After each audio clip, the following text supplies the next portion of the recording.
Friends, welcome to my channel. இன்றைக்கி நம்ம இந்த வீடியோவில் என்ன பார்க்க போகிறோம் அப்படின்னா, குரூப் 4 சிலபஸில் சயின்ஸ் அப்படின்றதுல நம்மளுக்கு 5 கேள்விகள் கேட்பாங்க. ஓகேங்களா? ஸோ 5 கேள்விகளுக்கு நம்ம தினமும் அதிகமான டைம் ஒதுக்காமல் தினமும் ஒரு மினிமம் டைம் ஒதுக்கிட்டு படிக்கணும். ஏன்னா அந்த 5 கேள்விகளுமே நம்மளுடைய ரேங்க் அப்படின்றத குறைக்கிறதுக்கு வாய்ப்பு இருக்குது. ஓகேங்களா? ஸோ இப்போ நம்ம இந்த டைம்லேருந்து என்ன பண்ண போகிறோம் அப்படின்னு பார்த்தீங்கன்னா, 10th சயின்ஸை நம்ம ஸ்டார்ட் பண்ண போகிறோம். ஓகேங்களா? எப்பயுமே படிக்கும்போது 6th நம்ம ஸ்டார்ட் பண்ணுவோம். 6th 7th 8th 9th 10th திருப்பி என்ன பண்ணுவோம்னா, திருப்பி 6th 7th இப்படியே போகும்போது என்ன பண்ணுவாங்க, சிலர் 6th தான் திருப்பி படிச்சிருப்பாங்க, 10th வந்திருக்கவே மாட்டாங்க. இப்போ நம்ம என்ன பண்ண போகிறோம் அப்படின்னா, 10ஆம் வகுப்பு அறிவியலில் இருக்கக்கூடிய கண்டென்ட்டை தான் இந்த வீடியோவிலேருந்து கன்னியூவாக ஒவ்வொரு வீடியோவாக பார்க்க போகிறோம். ஓகேங்களா? ஸோ இதில் நான் என்ன கவர் பண்ண போகிறேன் அப்படின்னா, 10th சயின்ஸ் ஃபுல்லாக கவர் பண்ண போகிறேன் அப்படின்னா அப்படி கிடையாது. ஓகேங்களா? நம்ம அழகாக ஷெடியூல் போட்டு கவர் பண்ண போகிறோம். இப்போ என்ன பண்ண போகிறோம், இனிமேல் இந்த பிளான் என்ன அப்படின்னு கேட்டிங்கன்னா, 10th சயின்ஸில் இருக்கக்கூடிய பாக்ஸ் கொஷின் ஃபுல்லாக, அதாவது உங்களுக்கு தெரியுமா அப்படின்னு சொல்லுவாங்க இல்லையா, அந்த கொஷின்ஸை ஃபுல்லாக நம்ம கவர் பண்ண போகிறோம். இதில் ஃபஸ்ட் லெசனில் இயக்க விதிகளில் நம்மளுக்கு உங்களுக்கு தெரியுமான்ற எந்த பாக்ஸுமே இருக்காது. இப்போ செகண்ட் லெசனில் ஒளியியலில் என்ன பாக்ஸ் கொஷின் இருக்குது அப்படின்றத தான் இந்த வீடியோவில் பார்க்க போகிறோம். ஸோ இதுதான் ஒளியியல் லெசன். இதில் இருக்கக்கூடிய பாக்ஸ் கொஷின் என்ன அப்படின்றது தான் நம்ம என்ன பண்ண போகிறோம், இந்த வீடியோவில் கவர் பண்ண போகிறோம். வாங்க பார்க்கலாம். மிக நுண்ணிய துகள்கள் மற்றொரு பொருளில் சம அளவில் விரவி இருப்பது கூழ்மம் எனப்படும். இதுக்கான எடுத்துக்காட்டு தான் பால், புகை, ஐஸ்கிரீம், கலங்கலான நீர். அதாவது கூழ்மம்னா என்ன அப்படின்னு கொடுத்துருப்பாங்க. ஒன்றுமே இல்லை. இப்போ ஃபுல்லாக தண்ணி இருக்குதுன்னு வச்சுக்கோங்களேன். குட்டி குட்டியாக தண்ணி நிறைய இருக்குது. ஓகேங்களா? தண்ணியில் என்ன பண்ணியிருப்பாங்க, நம்ம கண்ணுக்கே தெரியாத அளவுக்கு குட்டி குட்டி பொருள்கள் நிறைய இருக்கும். அந்த குட்டி குட்டி பொருள்களை தான் என்னென்னு சொல்லியிருக்காங்கன்னா, மிக நுண்ணிய துகள்கள். அப்போ அந்த சின்ன சின்ன துகள்கள் மற்றொரு பொருள்னால் இந்த இடத்துல என்ன சொல்கிறாங்க, இந்த தண்ணியை சொல்கிறாங்க. அந்த தண்ணியில் சம அளவு கலந்துருக்கும். அதை தான் நம்ம என்னென்னு சொல்கிறோன்னா கூழ்மம்னு சொல்கிறோம் அப்படின்னு கொடுத்துருப்பாங்க. பால், புகை, ஐஸ்கிரீம், கலங்கலான நீர், இது எல்லாமே கூழ்மம்க்கு எடுத்துக்காட்டு. ஸோ அடுத்து உங்களுக்கு தெரியுமா அப்படின்றத பார்க்கலாம். லென்ஸ் சமன்பாடு மற்றும் லென்ஸை உருவாக்குவோர் சமன்பாடு ஆகியவை மெல்லிய லென்ஸுகளுக்கு மட்டுமே பொருந்தக்கூடியவை. தனிமனான லென்ஸுகளுக்கு இவ்விரு சமன்பாடுகளும் சிறிய மாற்றங்கள் செய்து பயன்படுத்தப்படுகிறது. அதாவது லென்ஸ் சமன்பாடு இந்த மாதிரி ஒரு ஃபார்முலாஸ்லாம் நமக்கு என்ன பண்ணியிருப்பாங்கன்னா மேலே கொடுத்துருப்பாங்க. அதெல்லாம் நம்ம லெசன் பார்க்கும்போது பார்ப்போம். ஓகேங்களா? இப்போ நம்ம உங்களுக்கு தெரியுமா கவர் பண்ணுறோம். ஸோ இந்த லென்ஸ் சமன்பாடு, லென்ஸை உருவாக்குவோர் சமன்பாடு ரெண்டுமே எதுக்கு மட்டும் தான் பொருந்தும்னா, லேசான லென்ஸுக்கு மட்டும்தான் பொருந்தும். அதை மட்டும் தெரிஞ்சு வச்சுக்கோங்க. இது கூற்று காரணம்னு கேட்டால் பார்த்துக்கலாம். அடுத்து உங்களுக்கு தெரியுமா பார்க்கலாம். குவிலென்ஸ், குழிலென்ஸ். குவிலென்ஸ்னால் என்ன அப்படின்றத ஃபஸ்ட் பார்க்கலாம். மையத்தில் தடித்தும் ஓரத்தில் மெலிந்தும் காணப்படும். அதை தான் குவிலென்ஸ்ன்னு சொல்லுவோம். இப்போ எக்ஸாம்பிளுக்கு இப்படி இருக்குன்னு வச்சுக்கோங்களேன். மையத்தில் என்ன ஆகும் அப்படின்னா, இந்த இடத்துல நல்லா தடிச்சு காணப்படும். ஓகேங்களா? நல்லா ஓரத்தில் போக போக போக மெலிந்து காணப்படும். அதை தான் நம்ம குவிலென்ஸ் அப்படின்னு சொல்லுவோம். இந்த குவிலென்ஸ் நீங்கள் பார்க்கும்போது எப்படி இருக்குன்னா, இந்த கண்ணாடியிலலாம் ஓரத்தில் இந்த மாதிரி அழகாக இது பண்ணியிருப்பாங்க. அது நீங்கள் குவிலென்ஸை பார்க்கும்போது உங்களுக்கு புரிஞ்சிடும். மையத்தில் தடிச்சு காணப்படும், ஓரத்தில் மெலிந்து காணப்படும். இது குவிலென்ஸ் அப்படின்றதுனால குவிக்கக்கூடியதாக இருக்கும். ஓகேங்களா? பெரும்பாலும் மெய்பிம்பங்களை தோற்றுவிக்கும். மெய்பிம்பங்கள், மாய பிம்பங்கள்னு 2 இருக்கும். அதில் மெய்பிம்பங்களை தோற்றுவிக்கக்கூடியதான் எதுன்னு பார்த்தோம் அப்படின்னா குவிலென்ஸ் அப்படின்றது தான் நம்மளுக்கு மெய்பிம்பங்களை தோற்றுவிக்கும். ஓகேங்களா? மெயினாக என்னென்னு சொல்லுவோம், உண்மையை தான் நம்ம குவிச்சு நம்ம என்ன பண்ணணும், நிறைய பேசணும் அப்படின்னு ஞாபகம் வச்சுக்கோங்க. தூர பார்வை குறைபாட்டை எது சரி செய்யும் அப்படின்னா குவி. ஓகேங்களா? இதுதான் என்ன பண்ணோம் அப்படின்னா தூர பார்வையை நம்மளுக்கு சரி செய்யும்.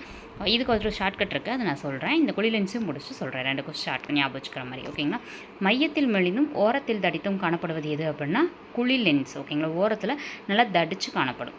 இது விரிக்கக்கூடிய லென்ஸ் எது, இந்த குழிலென்ஸ். ஏன்னா அந்த குழிலென்ஸில் படும்போது டக்குன்னு அந்த இடத்துல கதிர்கள் இப்போ ஒன்றா விரிதுன்னு வச்சுக்குவேன். இந்த இடத்துல குழிலென்ஸ் இருக்குது அப்படின்னா பட்டு அப்படியே விரிஞ்சு போகும். ஓகேங்களா? அதனால தான் இது விரிக்கும் லென்ஸ் அப்படின்னு சொல்லுவோம். மாய பிம்பங்களை எது தோற்றுவிக்கும் அப்படின்னா குழிலென்ஸ். ஓகேங்களா? ஒரு குழி அங்கங்கே இருக்க மாதிரியே நம்மளுக்கு ஒரு மாயமாக தோன்றிக்கிட்டே இருக்கும் சில டைம்லாம். அந்த மாதிரி ஞாபகம் வச்சுக்கோங்க.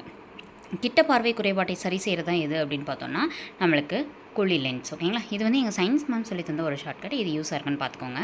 கிட்ட குழி தோண்டி எட்ட குவி அப்படின்னு சொல்லிட்டு ஒரு லைன் இருக்குது. ஓகேங்களா? கிட்ட குழி தோண்டி அப்படின்னா கிட்ட, குழி அப்படின்னா கிட்ட பார்வைக்கு குழி லென்ஸ், எட்ட குவி அப்படின்னா எட்ட அப்படின்னா தூரம். ஓகேங்களா?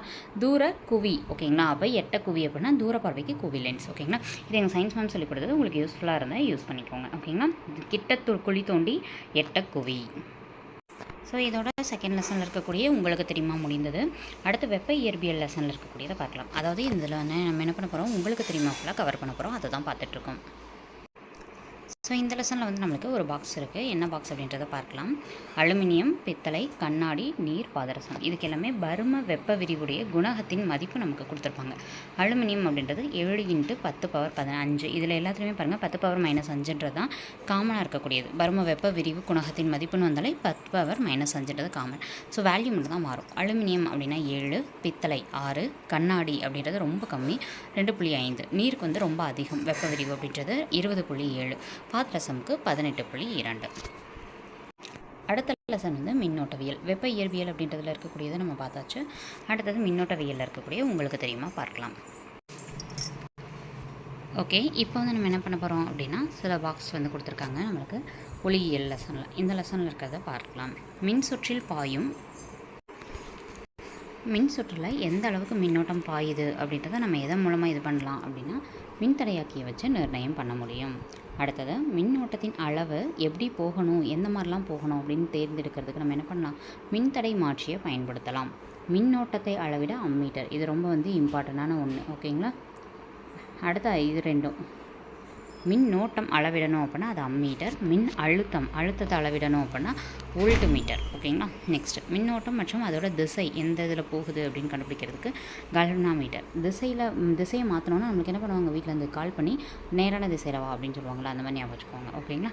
அடுத்தது மின்னணு கருவிகளில் எது பயன்படுத்தப்படுது அப்படின்னா டயோட் வந்து பயன்படுத்துவாங்க. 7 துண்டு காட்சி பலகையில் எது பயன்படுத்தப்படுது அப்படின்னா எல்இடி அப்படின்றது தான் பயன்படுத்தப்படுது. மின் சாதனங்களை பாதுகாக்கிறதுக்கு தரை இணைப்பு அப்படின்றது பயன்படுத்து. ஏன்னா எக்ஸ்ட்ரா கரண்ட் வரும்போது தரை இணைப்பில் தரைக்கு போயிடும். மின் அழுத்தத்தை அளவிட குறிப்பு புள்ளியாகவும் இதை வந்து நம்ம என்ன பண்ணுறோம், பயன்படுத்துகிறோம், செயல்படுது இது அப்படின்ற மாதிரி கொடுத்துருப்பாங்க. ஸோ நெக்ஸ்ட் பாக்ஸ் பார்க்கலாம். நெக்ஸ்ட் இங்கே ஒரு பாக்ஸ் கொடுத்துருக்காங்க. மின்தடை எண் அப்படின்றத வச்சு கொடுத்துருக்காங்க. ஃபஸ்ட்டு கடத்தி தாமிரம் அப்படின்றதோடைய மின்தடை எண் பார்த்தோம் அப்படின்னா 1.62 × 10⁻−8 அப்படின்றது தான் தாமிரம் அப்படின்றதோடைய மின்தடை எண். அதுக்கு அடுத்தது பார்த்தோன்னா நிக்கலுக்கு வந்து 6.84 × 10⁻−8. குரோமியம் அப்படின்றத பொறுத்த வரைக்கும் 12 இருக்கிறதுலே வந்து கடத்தியில் ரொம்ப அதிகம் வந்து குரோமியமுக்கு தான் மின்தடை வந்து அதிகமாக இருக்குது. அதெல்லாம் பயன்படுத்தும் போது நம்மளுக்கு மின்தடை ஏற்பட்டு நல்லா பயனுள்ளதாக மற்ற பொருட்கள்லாம் இருக்கும். அதுக்காக குரோமியம்ன்றது 12.9 × 10⁻−8 இது மின்தடை எண். ஓகேங்களா. அடுத்து காப்பான்களை பொறுத்த வரைக்கும் கண்ணாடிக்கு 10⁻10 முதல் 10⁻14 வரைக்கும் இருக்கும். ரப்பருக்கு 10⁻13 10⁻16 வரைக்கும் இருக்கும். ரொம்ப ஹையாக இருக்குது காப்பான்களில் ரப்பர் அப்படின்றது. ஓகேங்களா. ஸோ இந்த பாக்ஸ் பார்த்தாச்சு. அடுத்தது பார்க்கலாம். அடுத்த ஒரு பாக்ஸ் கொடுத்துருக்காங்க. நிக்ரோம் அப்படின்றது மிக உயர்ந்த மின்தடை கொண்ட ஒரு கடத்தி. ஸோ இதை கேட்கலாம், மிக உயர்ந்த மின்தடை எண் கொண்ட ஒரு கடத்தி எதுன்னு கேட்டாங்க அப்படின்னா நிக்ரோம். நம்ம இங்கே பார்த்த கடத்தியில் வந்து அதிகமாக இருக்கிறது வந்து குரோமியம் பார்த்தோம். ஓகேங்களா. இங்கே வந்து என்னென்னு கொடுத்துருக்காங்க, நிக்ரோம் கொடுத்துருக்காங்க. அப்போ குரோமியம் விட நிக்ரோம் வந்து அதிகமாக இருக்குது. ஓகேங்களா. ஸோ நிக்ரோம்ன்றது மிக உயர்ந்த மின்தடை கொண்ட ஒரு கடத்தி. இதோட மதிப்பு வந்து 1.5 × 10⁻−6 ஓம் மீட்டர் அப்படின்னு சொல்லுவோம். மின்தடை எண்ணுடைய சைன் தான் வந்து ஓம் மீட்டர். எனவே இது மின் சலவை பெட்டி, மின் சூடேற்றி அதிலெல்லாம் பயன்படுது. இப்போ எப்படி இதை கொஷின் கேட்கலாம், மின் சலவை பெட்டி மற்றும் மின் சூடேற்றியில் பயன்படுத்தக்கூடிய மிக உயர்ந்த மின்தடை எண் கொண்ட ஒரு கடத்தி எது அப்படின்னா நிக்ரோம் அப்படின்றது. ஓகேங்களா. மோஸ்ட்லி வந்து மின் சூடேற்றி மின் சலவை பெட்டியெல்லாம் நிற்க வச்சு தான் பயன்படுத்துகிறோம் அப்படின்ற மாதிரி நம்ம யூஸ் பண்ணும்போது வந்து அதை வந்து இப்போ அயன் பாக்ஸ் இருக்குன்னா நம்ம அயன் பண்ணிட்டு என்ன பண்ணுவோம், திருப்பி இப்படி நிற்க வைப்போம் அப்படின்ற மாதிரி ஞாபகம் வச்சுக்கோங்க. ஓகேங்களா. அவ்வளோதான். அடுத்து பார்க்கலாம். அடுத்து என்ன கொடுத்துருக்காங்க அப்படின்னா தொடர் இணைப்பு, பக்க இணைப்பு. இதற்கான வேறுபாடு பற்றி கொடுத்துருக்காங்க. பார்க்கலாமா. தொகுபயன் மின்தடை இதில் வந்து பொறுத்த வரைக்கும் தொடர் இணைப்பில் ரொம்ப அதிகமாக இருக்கும். மிக உயர் மின்தடையை விட அதிகமாக இருக்கும் தொகுபயன் மின்தடைன்றது. பக்க இணைப்பில் மிக குறைந்த மின்தடையை விட குறைவாக இருக்கும். தொகுபயன் அப்படின்றது மொத்தமாக சேர்த்து கொடுக்கக்கூடியது. அதுதான் தொகுபயன் மின்தடைன்றது. தொடர் இணைப்பில் ரொம்ப அதிகமாக இருக்கும், ஏன்னா தொடர்ந்து போய்கிட்டே இருக்கலாம், அதனால் அதிகமாக இருக்கும். பக்க இணைப்பில் கம்மியாக இருக்கும், ஞாபகம் வச்சுக்கோங்க. அடுத்தது மின்னோட்டம் பொறுத்த வரைக்கும் தொகுபயன் மின்தடை இதில் வந்து அதிகமாக இருக்குது அப்படின்றதுனால மின் சுற்றில் மின்னோட்டம் குறைவாக இருக்கும். ஏன்னா அந்த இடத்துல மின்தடை அதிகமாக இருக்குது. மின்தடைன்றது என்னது, இடையில ஸ்டாப் பண்ணி, மின்தடைன்றது ஒன்றும் இல்லை, இடையில ஸ்டாப் பண்ணி போகிறது. ஓகேங்களா. ஸ்டாப் பண்ணி போகும்போது என்னாகும், கரண்ட்டு கம்மியாகும் ஆட்டோமேட்டிக்காக. அதை தான் கொடுத்துருப்பாங்க. அடுத்ததில் இதில் வந்து கரண்ட் அதிகமாக போகும். எதில், பக்க இணைப்பில். அடுத்தது இணைப்பு தடைபடுறது ஒரு இடத்துல அப்படின்னா மூடிய சுற்றில் உள்ள ஏதேனும் ஒரு புள்ளியில் இணைப்பு தடைப்பட்டால் முன் சுற்றின் வழியாக மின்னோட்டம் பாயாது. ஃபார் எக்ஸாம்பிளுக்கு இங்கே ஒரு பல்ப் இருக்குது, இங்கே ஒரு பல்ப் இருக்குது, இங்கே ஒரு பல்ப் இருக்குது, 3க்கு இருக்குன்னா இங்கேருந்து கனெக்ஷன் கொடுத்துருப்பாங்க. ஓகேங்களா. இந்த மாதிரி கொடுத்துருப்பாங்க தொடர் இணைப்பில். இந்த பல்ப் எரியலை அப்படின்னா அடுத்த இருக்க எந்த பல்புமே எரியாது. அதை தான் கொடுத்துருப்பாங்க. மூடிய சுற்றில் ஒரு புள்ளியில் தடை ஏற்படுது அப்படின்னா மின்சுற்றின் வழியாக மின்னோட்டம் பாயாது, கரண்ட்டு போகாது. ஆனால் பக்க இணைப்பு அப்படி கிடையாது. ஒரு வயர்லேருந்து 3 கனெக்ஷன் கொடுத்துருப்பாங்க. இங்கே ஒரு பல்ப் இருக்கும், இங்கே ஒரு பல்ப்பு, இங்கே ஒரு பல்ப். இந்த பல்ப் எரியலைனாலும் இந்த வயரில் தான் கரெக்ஷன் போகாது. இதில் போகும், இதில் போகும், இதுவும் எரியும், இதுவும் எரியும். அதான் கொடுத்துருப்பாங்க. ஒரு மூடிய சுற்று வந்து திறந்திருந்தாலும் மற்ற மூடிய சுற்றுகளின் வழியாக மின்னோட்டம் பாயும். அடுத்தது குதிரைத்திறன் பற்றி கொடுத்துருக்காங்க. அது என்னன்னு பார்க்கலாம். குதிரைத்திறன் என்பது FPS அலகு முறை அல்லது ஆங்கிலேய அலகு முறையில் மின் திறனை அளவிடுவதற்கு பயன்படுகிறது. அப்போ மின் திறனை அளவிடுறதுக்கு பயன்படுறது எது அப்படின்னு கேட்டோம்னா குதிரைத்திறன். அதுவும் FPS முறை இல்லைனா ஆங்கிலேய முறை. ஓகேங்களா, நம்ம MKS இந்த மாதிரி தனித்தனியாக நிறைய முறைகள் சொல்கிறோம் இல்லையா, இதில் FPS முறையை பயன்படுத்தியிருக்காங்க. அப்போ மின்திறனை குதிரைத்திறனை வச்சு அளவிடலாம். ஒரு குதிரைத்திறன்றது எத்தனை வாட் அப்படின்னு கேட்டாங்கன்னா 746 வாட்டுக்கு வந்து சமமாக இருக்கும் ஒரு குதிரைத்திறன் அப்படின்றது. ஓகேங்களா, நெக்ஸ்ட் பார்க்கலாம். அடுத்து உங்களுக்கு தெரியுமா, இந்தியாவில் வந்து வீட்டுக்குரிய மின் சுற்றுகளில் எவ்வளோ வோல்ட் மின்னழுத்தம் பயன்படுத்துகிறோம் அப்படின்னா 220லேருந்து 230 வோல்ட் மின்னழுத்தம் பயன்படுத்துகிறோம். அதிர்வெண் கொண்ட மாறுதிசை மின்னோட்டம் என்ன பயன்படுத்துறது அப்படின்னா 50 ஹெர்ட்ஸ் வந்து பயன்படுத்துகிறோம். இதே USA, UK இந்த மாதிரி வளர்ந்த நாடுகளை பொறுத்த வரைக்கும் வீடுகளுக்கு 110லேருந்து 120 வோல்ட் மின்னழுத்தமும் 60 ஹெர்ட்ஸ் அதிர்வெண் கொண்ட மாறுதிசை மின்னோட்டமும் பயன்படுது. நம்மளோடதுல வோல்ட் வந்து அதிகம். ஓகேங்களா, 220லேருந்து 230. ஆனால் அவங்களுக்கு வோல்ட் கம்மி. நம்மளோடது ஹெட்ஸ் வந்து நம்ம 50 ஹெட்ஸ் தான் யூஸ் பண்ணுறோம், அவங்க 60 ஹெட்ஸ் வந்து யூஸ் பண்ணுறாங்க. ஸோ இப்போ அந்த ஒளியியல், அதாவது லைட், அந்த லெசனில் இருக்கக்கூடியதை முடிச்சாச்சு. அடுத்த ஒளியியலில் இருக்கக்கூடிய உங்களுக்கு தெரியுமா வந்து பார்க்கலாம். ஸோ ஒரு பாக்ஸ் கொடுத்துருக்காங்க. ஒளி அலைகள், அதாவது இது லைட் வேவ்ஸு, இது சவுண்டு வேவ்ஸு. சவுண்டை பொறுத்த வரைக்கும் ஏதாவது சவுண்டுக்கு வேணும் அப்படின்னா அதுக்கு ஒரு ஊடகம் கண்டிப்பாக வேணும். ஏதாவது ஒரு ஊடகம் இருந்தால் தான் சவுண்டு வந்து பரவும். ஆனால் லைட் அப்படி கிடையாது, ஊடகமே இல்லைனாலும் பரவும். அடுத்தது ஒளி அலைகள். சவுண்டை பொறுத்த வரைக்கும் அது நெட்டலைகள். லைட்டை பொறுத்த வரைக்கும் குறுக்கலைகள். லைட்டுன்றது ஒரு குறுகிய இடத்துல மட்டும்தான் தெரியும் அப்படின்ற மாதிரி ஞாபகம். சவுண்டு போட்டோம் அப்படின்னா எங்கே வேணாலும் கேட்கும் அப்படின்ற மாதிரி ஞாபகம், ஈஸியாக இருக்கும். அடுத்து அலைநீளம் பொறுத்த வரைக்கும் சவுண்ட் வேவ்ஸ் அப்படின்றது வந்து 1.65 சென்டிமீட்டர்லேருந்து 1.65 மீட்டர் வரைக்கும் அதனுடைய வேவ் லென்த் இருக்கும், அதாவது அலைநீளம் இருக்கும்.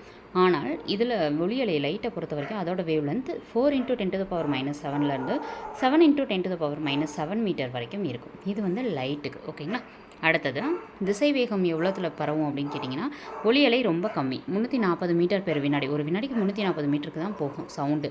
ஆனால் லைட்டு எவ்வளோ போகுது பாருங்களேன், ஒரே ஒரு வினாடிக்கு வந்து 3 × 10⁸ அந்த அளவுக்கு வந்து வேகமாக போகுமா இந்த லைட் வேவ்ஸ். ஓகேங்களா, ஸோ அப்போ இதில் அலைநிலமும் வந்து இதில் வந்து அது பேர் என்ன, ஒளி அலைகளுக்கு வந்து திசை வேகமுமே வந்து ரொம்ப அதிகம். ஓகேங்களா, அலைநிலம் பொறுத்த வரைக்கும் பவர்ஸ் வேல்யூமே வந்து நோட் பண்ணி வச்சுக்கணும். அதுவும் நம்ம அது மீட்டர்ஸ். ஓகேங்களா, ஸோ அடுத்தது ஊடகங்களில் ஒளி சவுண்டோட திசைவேகம் எது இதில் வந்து அதிகமாக இருக்குன்றதுக்காக ஒரு இது கொடுத்துருப்பாங்க.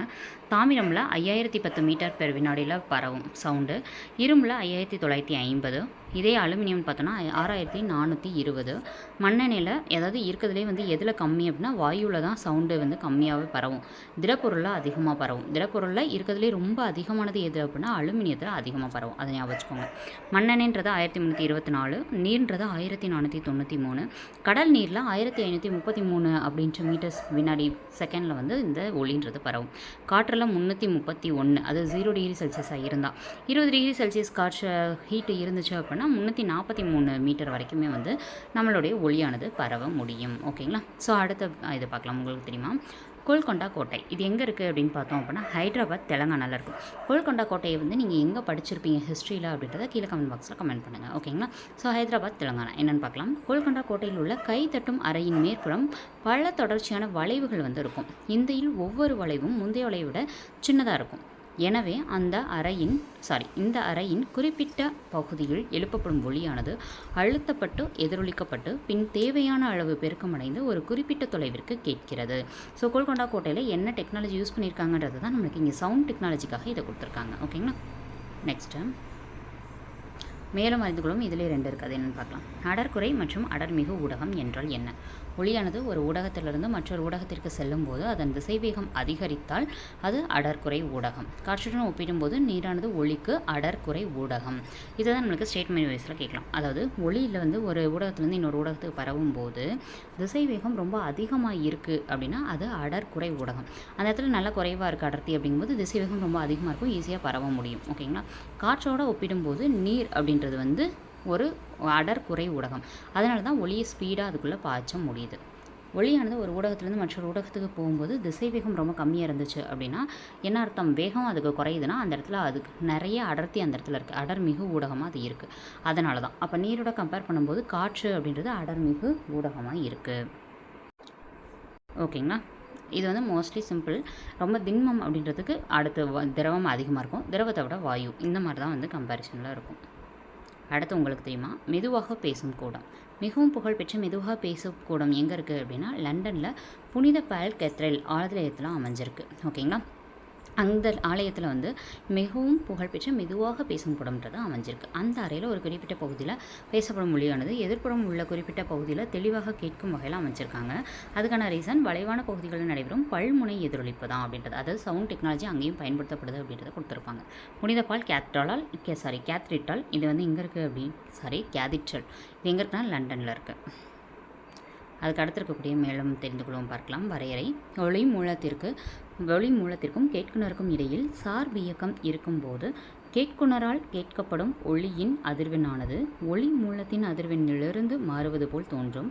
இந்நிகழ்வு டாப்லர் விளைவு எனப்படும். ஸோ டாப்லர் விளைவு அப்படின்றதுக்கு ஒரு டெஃபினேஷன் வந்து கொடுத்துருக்காங்க.